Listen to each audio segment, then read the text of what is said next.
Hello friends, welcome to my YouTube channel Shrey Seth classes.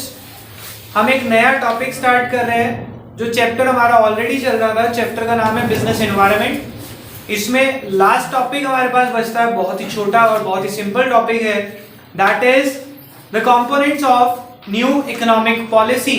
ये हम eco में भी पढ़ चुके हैं। एलपीजी पॉलिसी के नाम से भी जाना जाता है इसे, लिबरलाइजेशन, प्राइवेटाइजेशन एंड ग्लोबलाइजेशन। बहुत ही सिंपल टॉपिक है। टॉपिक देखो क्या है। लिबरलाइजेशन का मतलब क्या होता है बेटा, आप सब जानते हैं। जब हम लाइसेंस और कोटास को एंड करते हैं। क्यों एंड अप किया था? ये पॉलिसी कब आई थी? 1991 में आई थी। उससे पहले हम फॉलो करते थे LQP पॉलिसी, इको में पढ़ा हमने, जिसमें लाइसेंसिंग, कोटास और परमिट्स हमें लेने पड़ते थे। बट 1991 के बाद जब ये पॉलिसी आई तो बहुत सारे कोटास को और लाइसेंस को जो कंट्रोल थी वो कम कर दिए थे, काफी सारे हटा दिए थे और काफी सारे रिड्यूस भी किए थे। जो हमने ये रिडक्शन करी थी, इस रिडक्शन को बोला जाता है लिबरलाइजेशन। एक बार पढ़ते हैं क्या लिखा है, देखो। Liberalisation refers to end of licence, quotas and many more restrictions and control which were put on industry before 1991 में। समझ आ गई बात? इसके फीचर्स क्या है? Number 1, abolition of license except in few। कुछ इंडस्ट्रीज में लाइसेंसिंग रह गई है अब भी, बाकी सब में लाइसेंस हटा दिया गया है। नो रिस्ट्रिक्शन ऑन एक्सपेंशन और contraction of business activities. Business activity में कोई रिस्ट्रिक्शन नहीं है। किस चीज पे?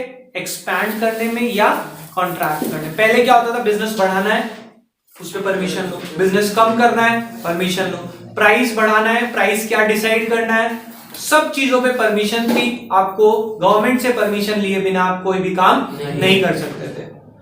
देखो क्या लिखता है, freedom in fixing prices, easy and simplifying procedure to attract foreign capital. अब आप बाहर की कंपनियों को बुला सकते हैं, यहाँ पे कोई उस पर रिस्ट्रिक्शन नहीं है। Liberalisation in import and export, export import पे कोई रिस्ट्रिक्शन नहीं है। Reduction in tax rate, tax rate भी गवर्नमेंट ने कम कर दिया। क्लियर? अब आती है बात प्राइवेटाइजेशन। ये सब जानते हैं आप। प्राइवेटाइजेशन का मतलब क्या होता है? जब गवर्नमेंट सेक्टर अपनी अंडरटेकिंग्स किसको दे दे? प्राइवेट प्लेयर्स को दे दे, तो उसको हम प्राइवेटाइजेशन बोलते हैं। जैसे कि अभी हमारे सामने इलेक्ट्रिसिटी बोर्ड का प्राइवेटाइजेशन होने जा रहा है, रेलवे का प्राइवेटाइजेशन हम सुन रहे हैं। तो उसमें हम क्या कर रहे हैं? सारे सेक्टर प्राइवेट प्लेयर्स के हाथ में हैंडओवर कर रहे हैं। अब इन्होंने क्या किया था?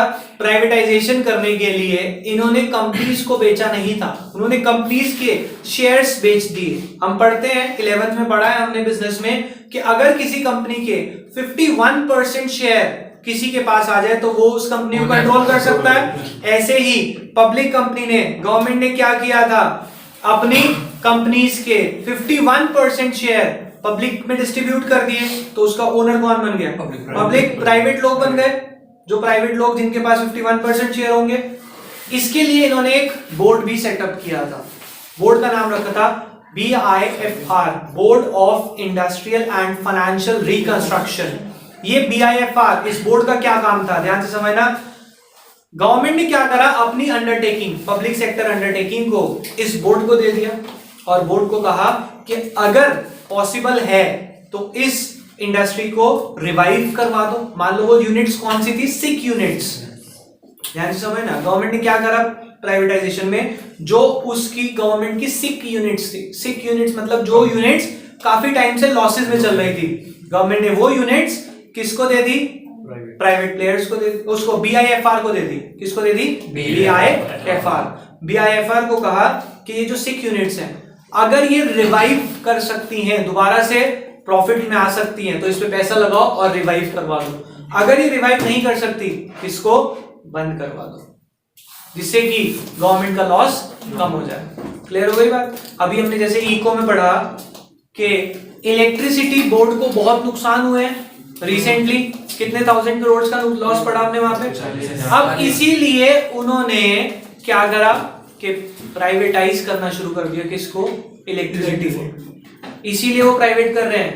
और उस टाइम पे भी किया था 1991 में, कि जो सेक्टर प्राइवेट सेक्टर में आ रहे हैं उनको पहले दिया BIFR को कि अगर ये रिवाइव हो सकते हैं तो ठीक है, नहीं हो सकते तो इन्हें पढ़ दो। देखो पढ़ते हैं, देखो क्या लिखा है।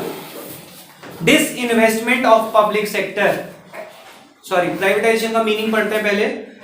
It refers to giving greater role to private sector and reducing the role of public sector. It's features are, क्या है? Number 1, disinvestment of public sector, that is transfer of public sector enterprise to private sector.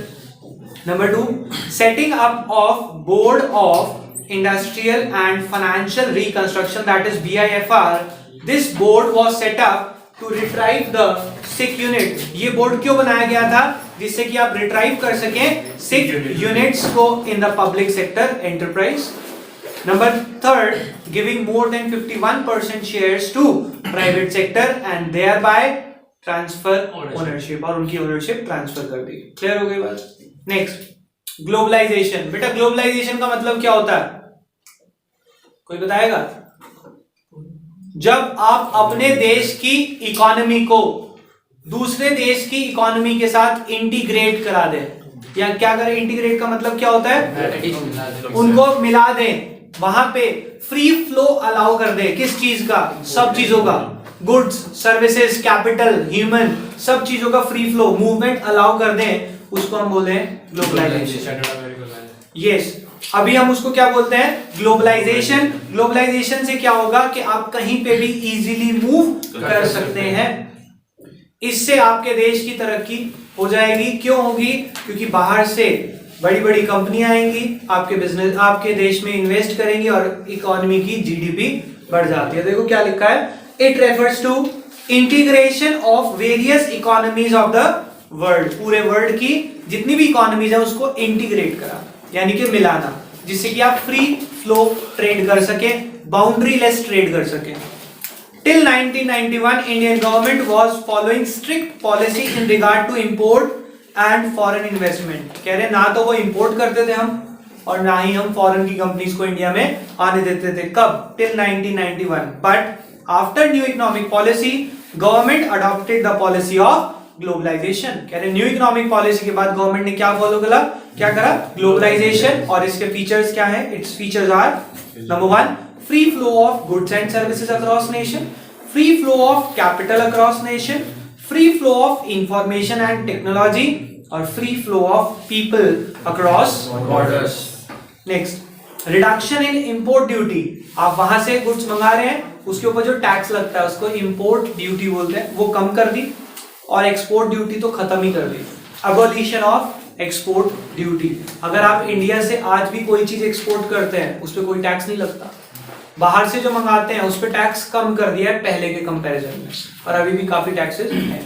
तो globalisation में हमने क्या करा? हमने अपनी economy को वर्ल्ड की इकोनॉमी से इंटीग्रेट करा दिया। क्लियर बेटा? इससे अगला जो टॉपिक है वो हमारे सिलेबस से डिलीट हो चुका है, मैंने पहले भी वैसे डिलीट कराया हुआ है। चैप्टर हमारा यहीं पे एंड अप हो गया, बाकी हम करेंगे नेक्स्ट चैप्टर नेक्स्ट क्लास में। अभी के लिए बाय बाय।